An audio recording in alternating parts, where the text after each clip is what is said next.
Hi, welcome to my channel, Garden of Eden. If this is your first time coming, my name is Dream. That's one of my names. Actually, I go by many names.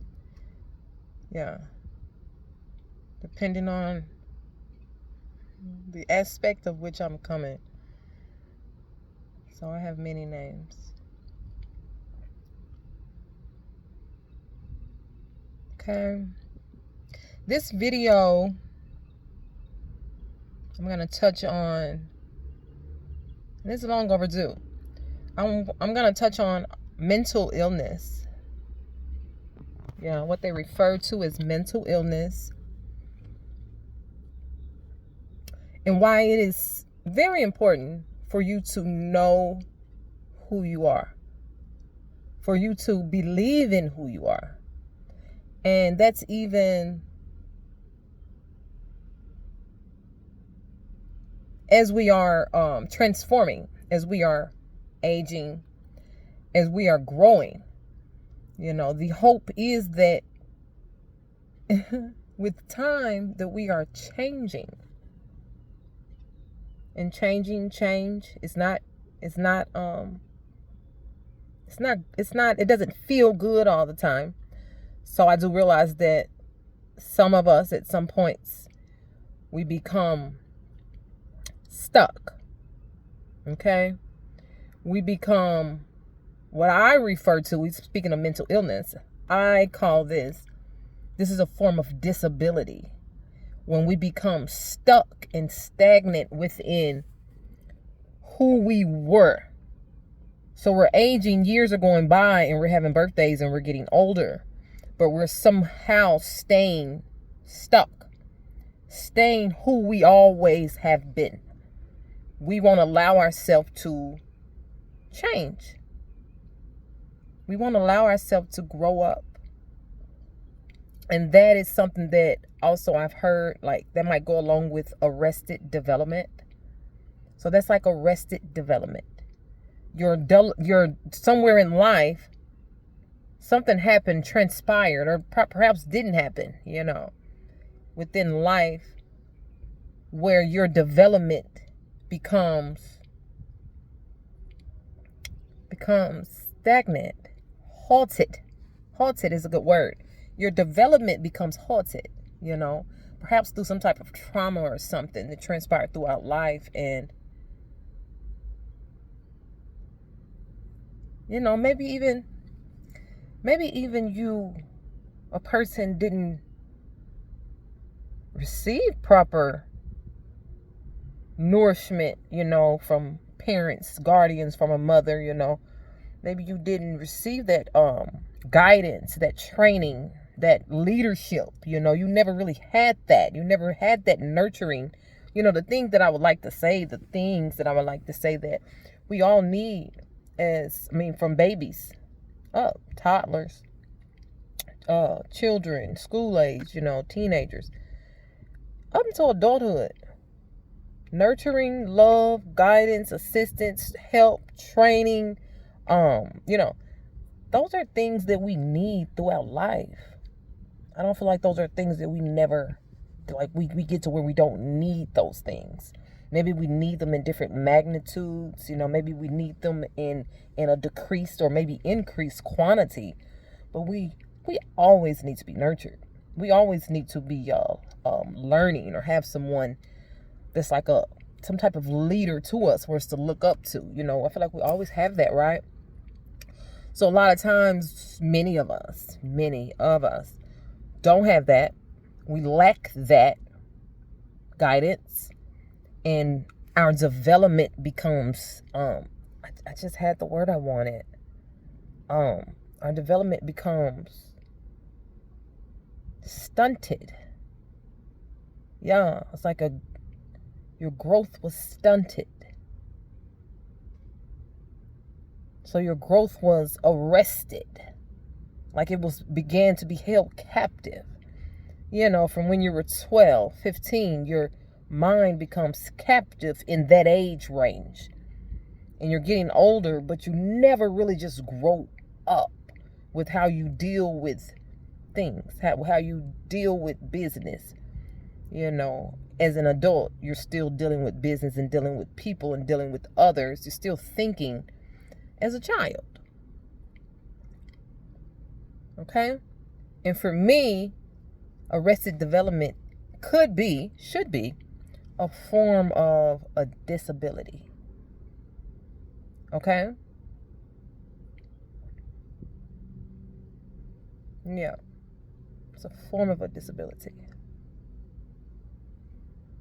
So,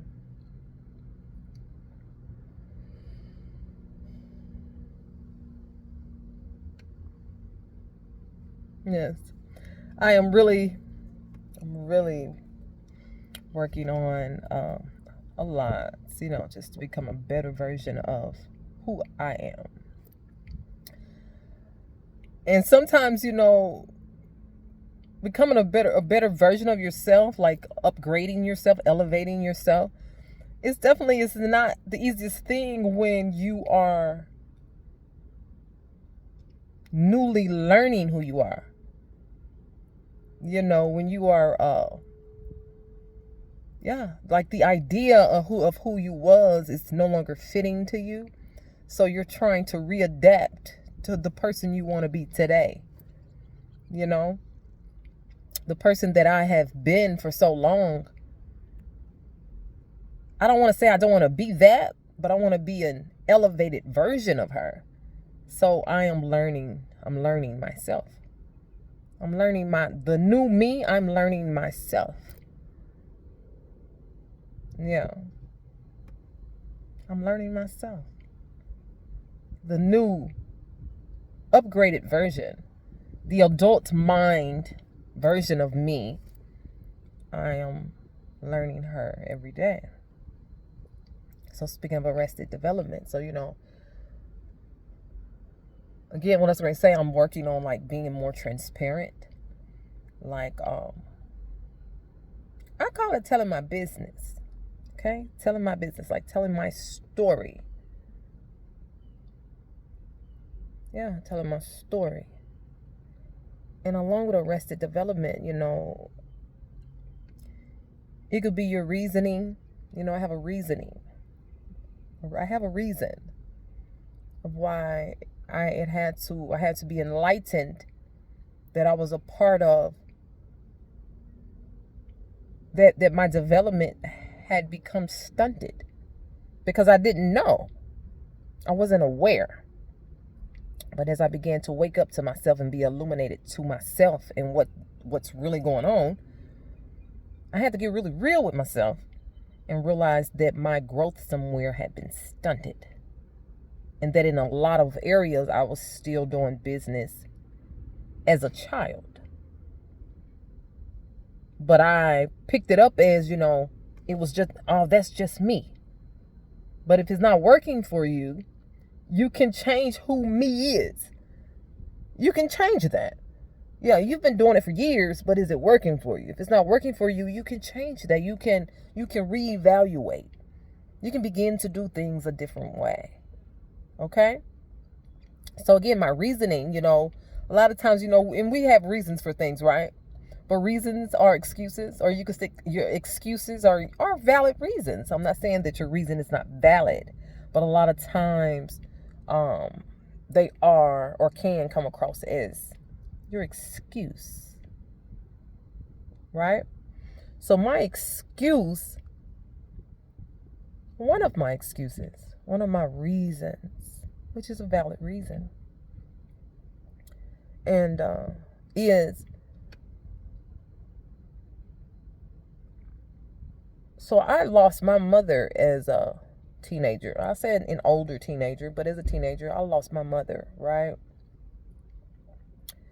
And even before that, being the oldest of like 7, and I remember always having cousins there that like lived there. My mom always had different cousins, so it was 7 of us, always like 2 or 3 cousins, sometimes 4 or 5 cousins added to our mix. So I've always been used to being part of the oldest of the clan.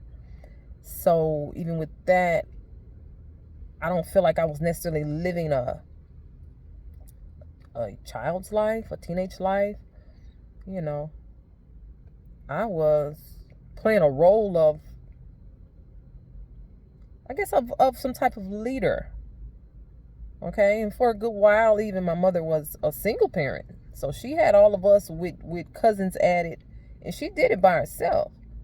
So myself, along with other older siblings and older cousins, we were playing the role of like a guardian to the younger ones. So I had to take an adult approach as a young child. I had to play a more of a leader role as a child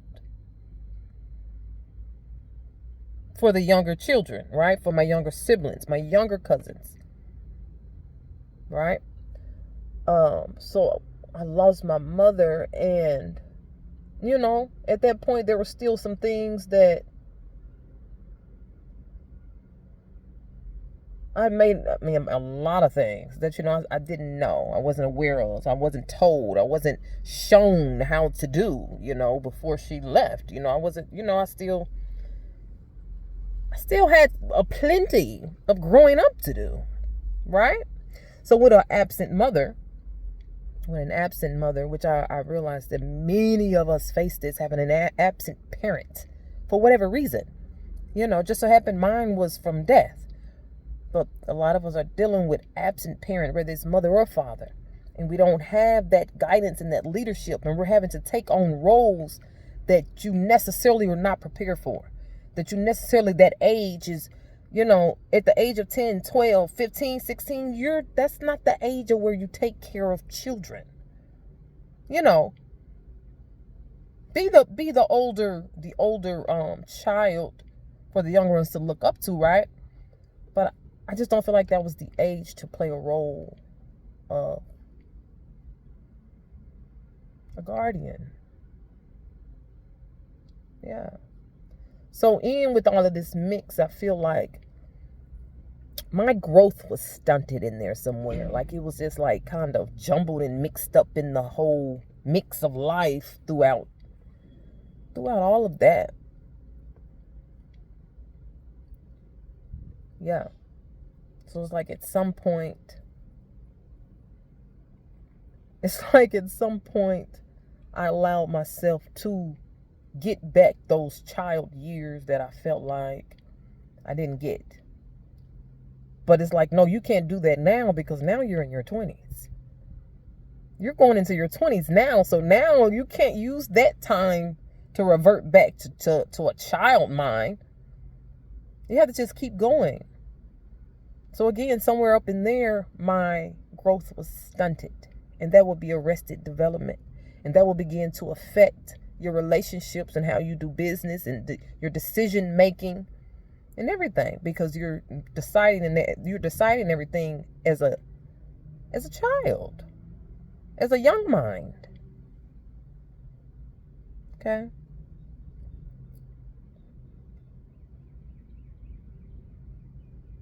Yeah.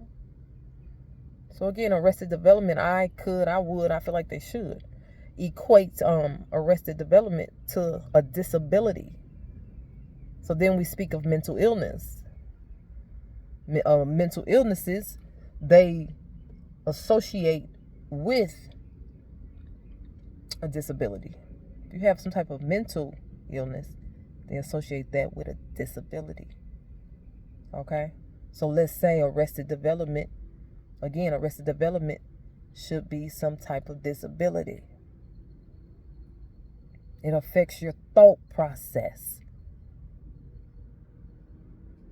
You lack the know-how. You know, sometimes we even know how, but it's the action part. It all goes together.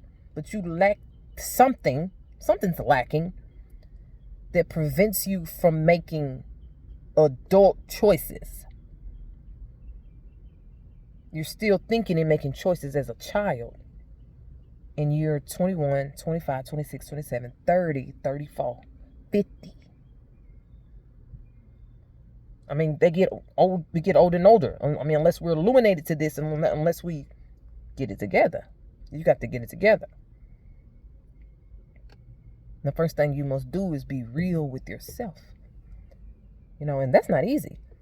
So for a person that's not ready and not willing, not able to be real with their self, then like you would never just really pay attention and accept the fact or see the fact that, man, me and my decision making, it's not right. Look where I keep leading. I keep ending up. Look where my decisions keep leading me to. There's something not right here. You're continuing to make childlike choices. Again, this is my excuse of why for so long I continued to make childlike choices. I continued to think as a child and do things childishly. My excuse. I have an excuse. We all have our excuse. But once I put the reason, it's my reason.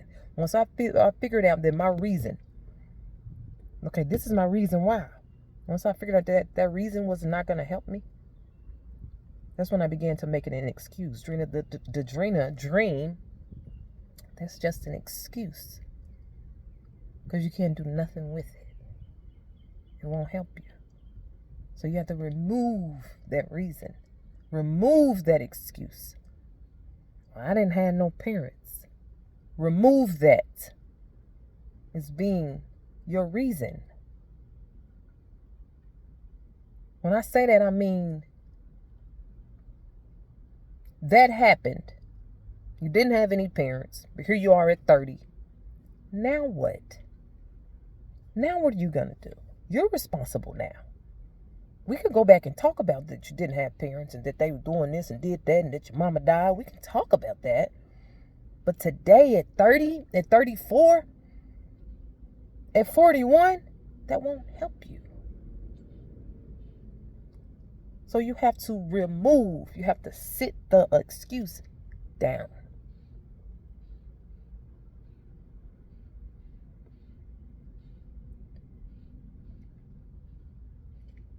Okay. This is like I'm transitioning into this is a part 2. So I'm going to discuss on the mental illness part of this. Okay. Part 2. And mental illness. I know you heard the saying, if you don't stand for something, you will fall for anything. Yeah. Scripture in the Bible that says a friendship with the world will make you an enemy of God's. It says to come out from among them and to be ye separated. Those are just a couple scriptures, one little cliche saying. But listen, mental illness. It's a very thin line for me what mental illness is. What it is, what they say it is, what it is not. So there's many different types of mental illnesses. Right?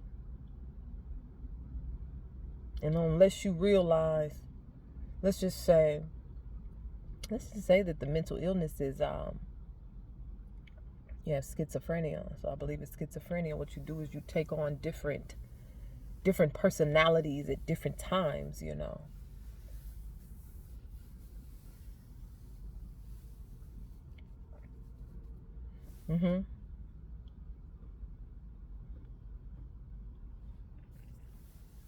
So when you don't know who you are and the doctor has told you have schizophrenia, or you go into these different personalities and these different people, and you're not even aware sometimes of that you are switching. It kind of sounds like bipolar, but bipolar is more like a mood swing. Yeah, you're like opposite spectrums of a mood swing. Yeah, of an emotion type deal. But then with schizophrenia, like you actually within mind, you become someone, something else. Your language becomes someone else. You have adapted into a whole different form. So they would say that's schizophrenia. Bipolar. Again, the mood swings, the mood changes so much. These are just these are a few of mental illnesses that's coming right off the top of my head. Schizophrenia, bipolar, even when it comes to like personality disorder, like dissociative personality disorders. You have people with the what is that? Let's say Tourette, not Tourette, but when you're like compulsive, you become compulsive, Yeah. Unless you know who you are. If you don't stand for something, you will fall for anything.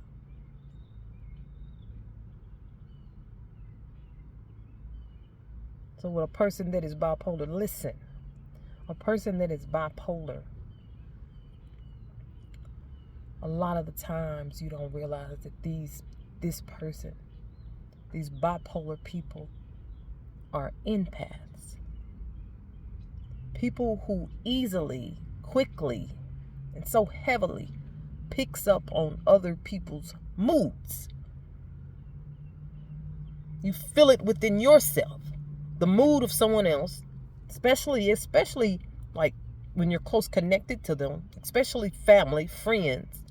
Again, that's why it's very important to be mindful of who you're around, who you spend time with, who's in your home, who has access to you when you are a person that is bipolar, an empath.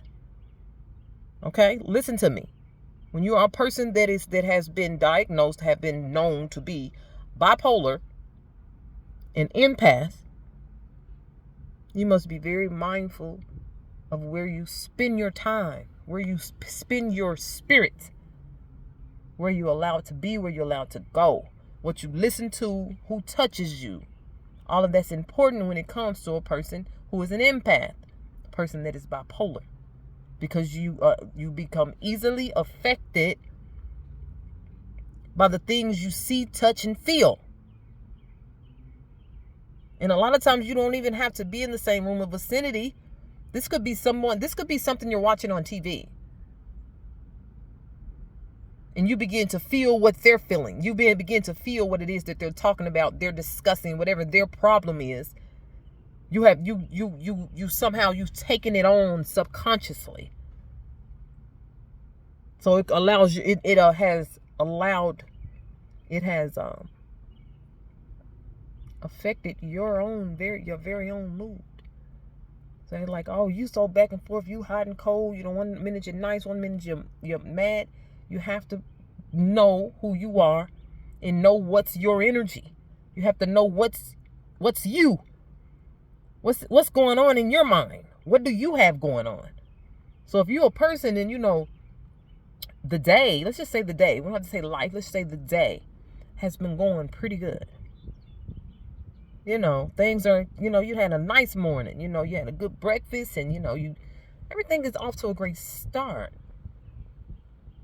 But then you get out and about and you run into Susie, you see her and she tell you about what she got going on. And then you get a text from blah, blah, and they send this crazy text and you're reading that text. And then you turn on the radio and you're listening to the different music that's saying this, that, or another.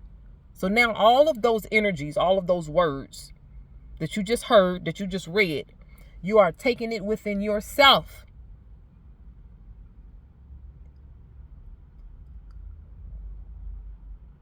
And it is affecting your mood.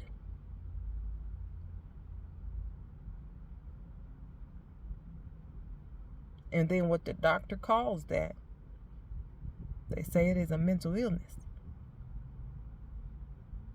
And they say that it's bipolar. They have different spectrums or levels to the bipolar. But unless you do your research, You will never realize that you are an empath. So what we could say is, on the 3D, in the world, a person that has friendship with the world is an enemy to God. But the world will tell you that you're bipolar. But 5D, spiritually, you have reality, 3D, the world, reality. Then you have spirituality, 5D, heavenly. Are you getting where I'm going with this? So 3D says bipolar. 5D says you're an empath. So the world saying you're bipolar, and you're literally allowing, of not knowing yourself, of not doing your research, of not accepting who you are, not just not being aware, not being awakened, illuminated to what's really going on. So then you begin to drive yourself crazy with these moods going back and forth, and you don't know what to do. And then you get the medicine and the pills, and you take the pills. And again, let me say on this video, I am not telling anyone to not take their meds. I'm not telling anyone to not go to the doctor, not do this. That's your choice. Okay, I assume no responsibility for any decision that you make after listening to this video. These are my thoughts and my opinions. And what I would tell anybody, first of all, I tell anybody, stop listening to other people. Me too. Stop just listening to what other people say and taking it and running with it, making it your very own. That's what I mean. So you can listen to it, but you still discern it. You still break it down. You see how you feel with it. You get your mind, your better mind, because you're smart. You're smart too. Not just the gurus, not just me, not just people that have a YouTube channel, not just people that read a lot of books, not just the people that got a whole lot of money are not the smart ones, but you are smart as well. Very smart. Very clever. You have a brain. Your brain is very intelligent.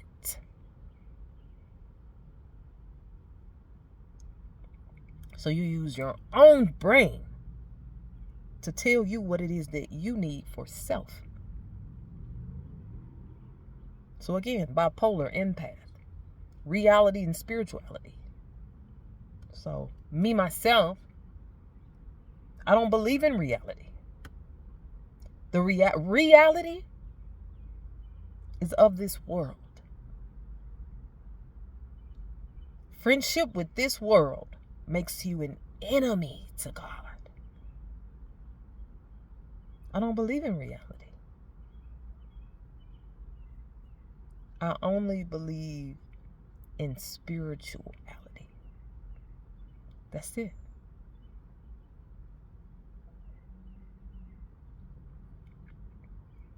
Now, along with these beliefs,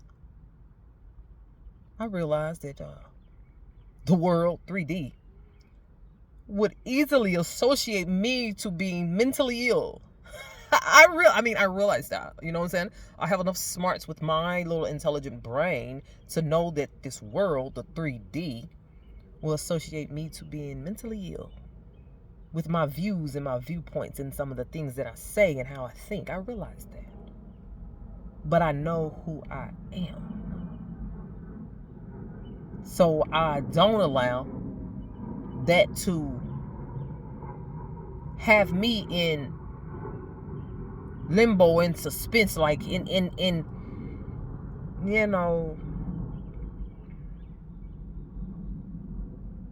you can't have me wondering what's what, like what's right and what's wrong, what's good and what's bad, like what's the truth.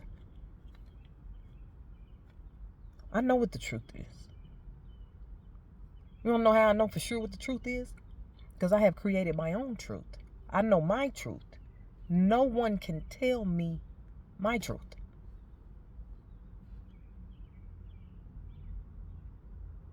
Okay? Something else. Again, you have to do your research. You have to do your research. And you can do your research by Googling, looking in books, reading, asking questions. But the best thing to do is to consult with yourself. Ask yourself questions. Talk to yourself. Again, did you hear me? Talk to yourself. And I realized that saying things like that, the world would associate me to being mentally ill. Oh, I realized it. They would say I have lost my mind. But for me, if someone tell me I have lost my mind, I would say thank you. Thank you. If you tell me I have lost my mind, I feel like I have just arrived. Because all you're telling me is that I don't think like most people. I don't think like what's normal, what the world say. And again, friendship with this world makes you an enemy to God.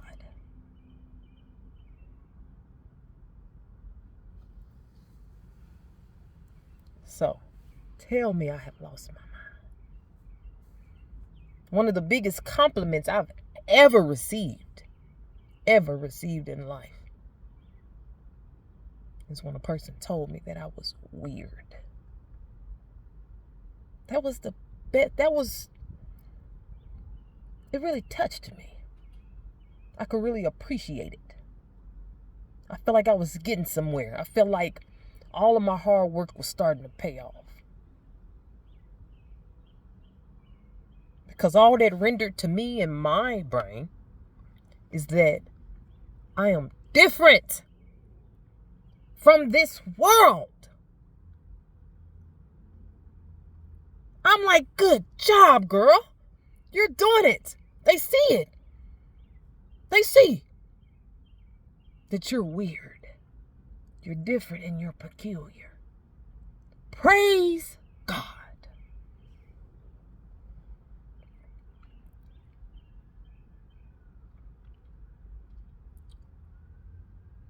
I don't fit in. Praise God. If you fit in and you blend in, and you just like everybody else, sounds like you're a friend to this world. You're fitting in with them. You're blending in. You're a friend with the world. Repetition is everything. Repetition it embeds it within you. So again, friendship with this world makes you an enemy to God. Come out from among them and be separated. Now, I realize you gotta have guts for that. You gotta have guts. No guts, no glory. You got to have guts to come to be everybody over there. The whole crowd and group is over there, and you standing over here by yourself.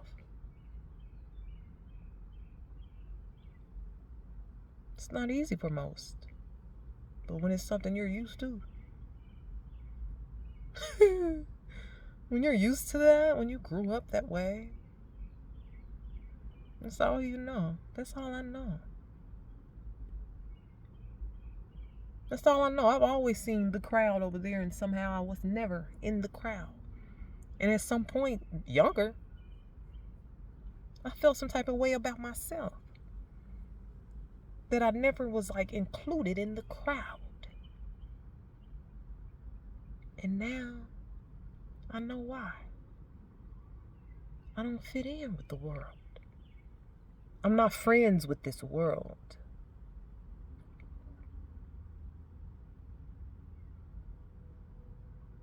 I have plenty of friends.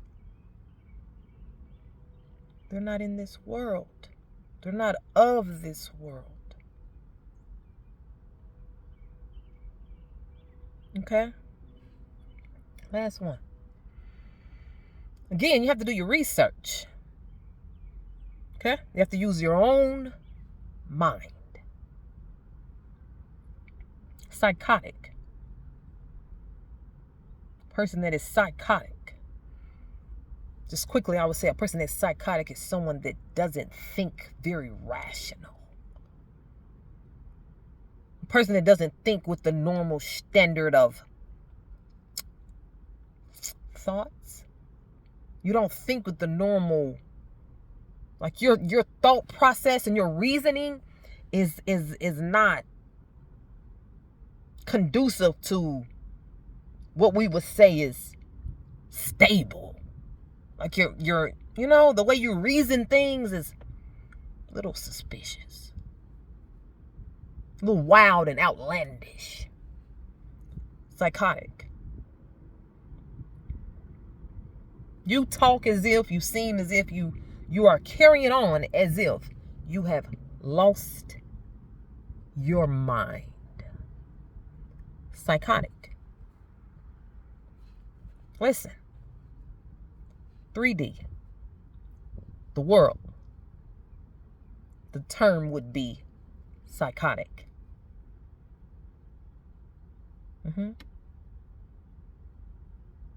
In reality, that term of a person whose reasoning is very outlandish, very wild. I thought of thought-provoking. Yeah, you're always on the edge of something. You're always conjuring up things that people may not care to discuss, but those are the things you want to discuss. You know what I'm saying? You want to talk about, why is space and time, where was it created, and if time was, so those are your discussions. You want to be thought-provoking. They could start looking at you crazy, like, this person, she crazy. She's lost her mind. She's psycho. She is psycho. That's what the reality would call you. That's what the world would call you. Psycho. But again, in spirituality, where I reside, spirituality refers to this psycho as being a shaman. A shaman, a natural-born healer. Which that originates, I believe it originates to the native people. But even to the Buddhist people, even to China, it's depending on the culture. Depending on the culture, yeah, shamans are located in different cultures, but they all break down to being a person that is a natural healer. Okay? I would like to say that they were given, I call it like an upside down mind. And that's what I say about myself. I feel like my mind is upside down. And I only put it that way because I realize that the way I reason with things and see things and the way things are given to me are a lot of the times so out of the box of what's normal or out of the box of what someone else might say. Like left field. Yeah, I always pick up on things like from left field. So I say that my mind, the way I process things, are like upside down. Yeah.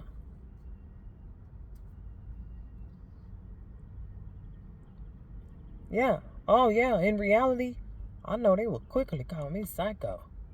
She's psychotic. She done lost her damn mind. But because I know who I am, I'm not running around looking for a doctor and looking for help and looking for my medicine.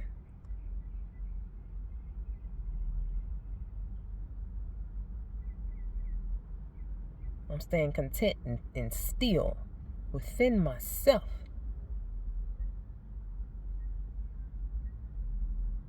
Because I know who I am. I'm okay and I'm fine with my thoughts not being like everyone else's. I'm okay with that. It doesn't make me feel no type of way. It does make me feel some type of way. I feel quite good about it. So, I'm just totally grateful that I'm coming into myself and becoming very confident with myself and who I am, knowing who I am, accepting who I am, my light, right? So I'm not easily persuaded into thoughts of unsurety.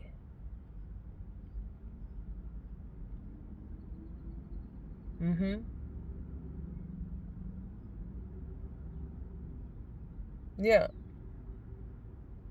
You can continue talking about mental illness for on and on and on.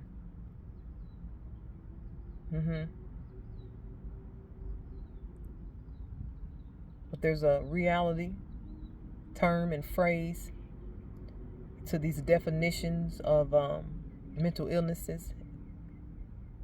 But there's another version to it that could explain to you why do you do or feel or think the way that you think, and they refer to it as mental illness. There's another reasoning for it. Okay? Even a person that OCD, that's the word I was looking for earlier. I said compulsive. Same thing. OCD is a person that is compulsive in different ways, but has a compulsion, right?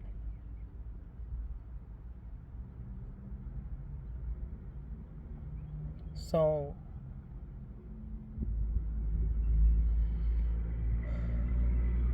yeah. So for me, I would say, and again, because there's so many different obsessive compulsions, different types, it could be so many different things. So even with each compulsion will for sure have to be broken down to each compulsion. But for me, I'm picking up like OCD is just associated with,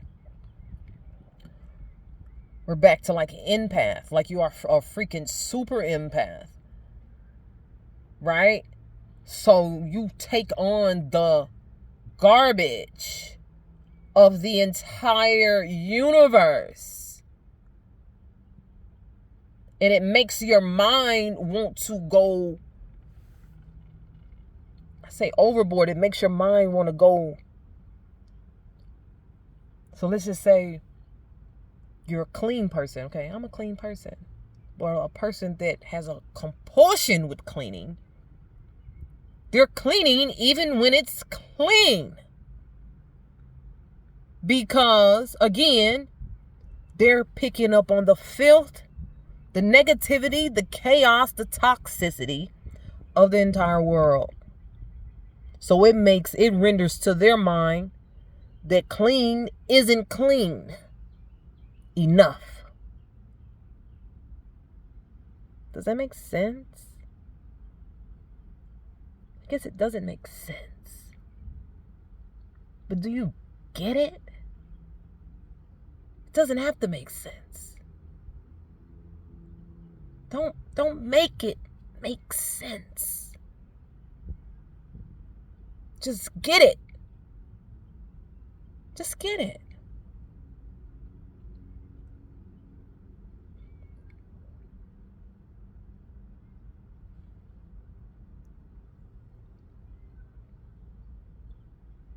So now with a person, people who suffer from OCD compulsions,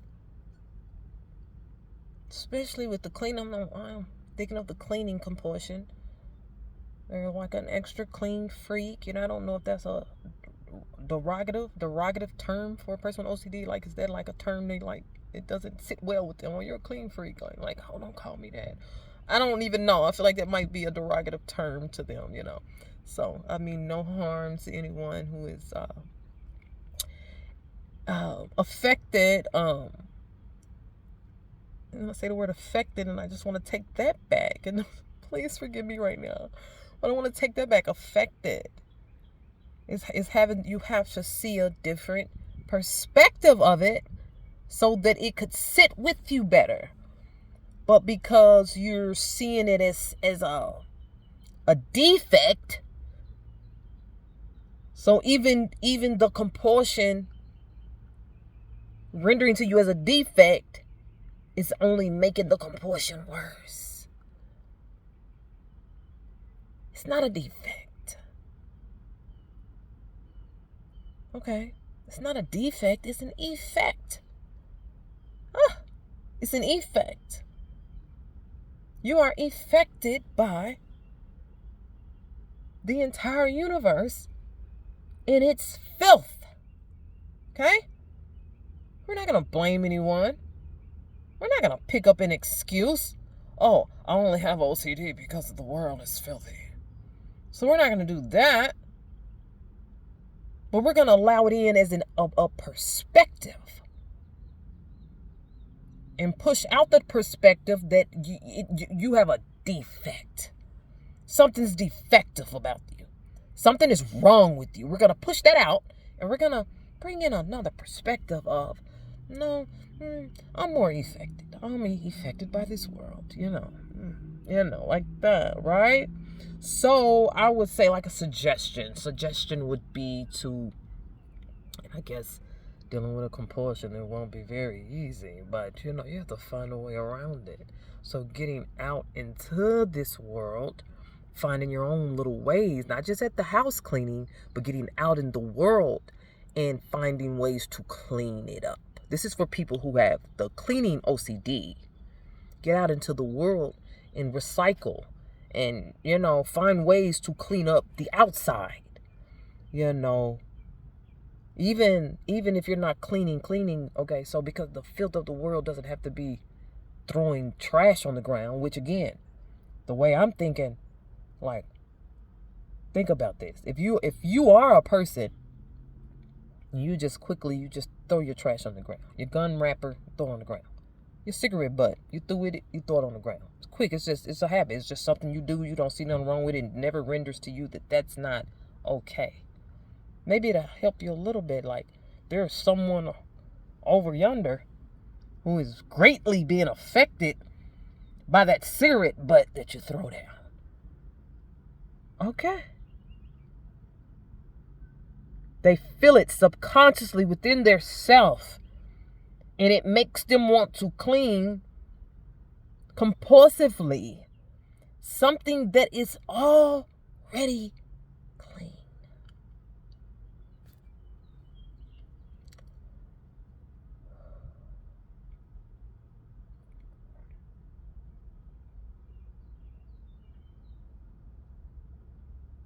I digress. This is where I pull out.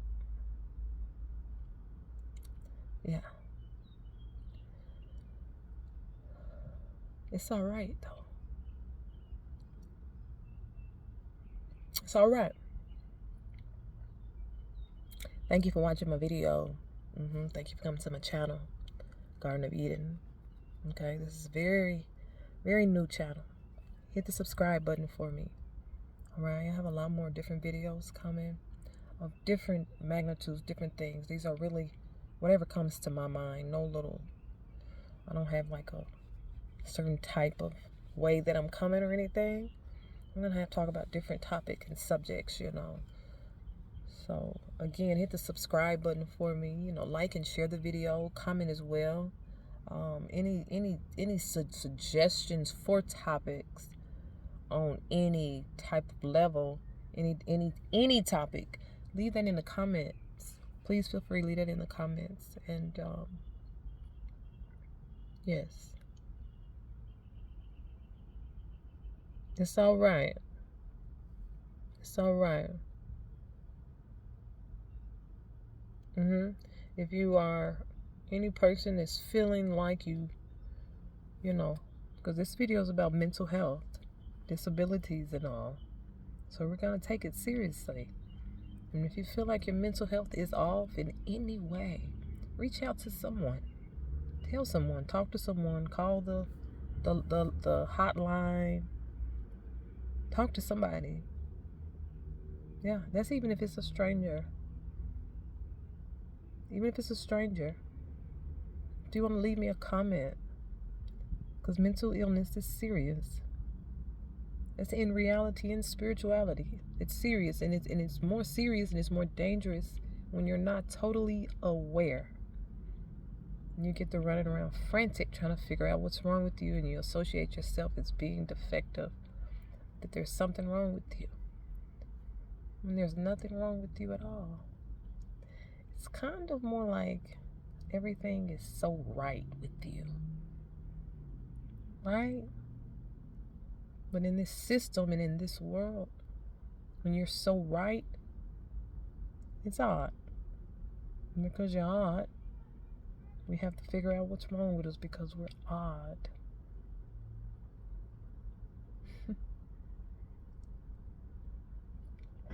It's alright. It's okay. We'll make it through. Yes. Yes, yes, yes.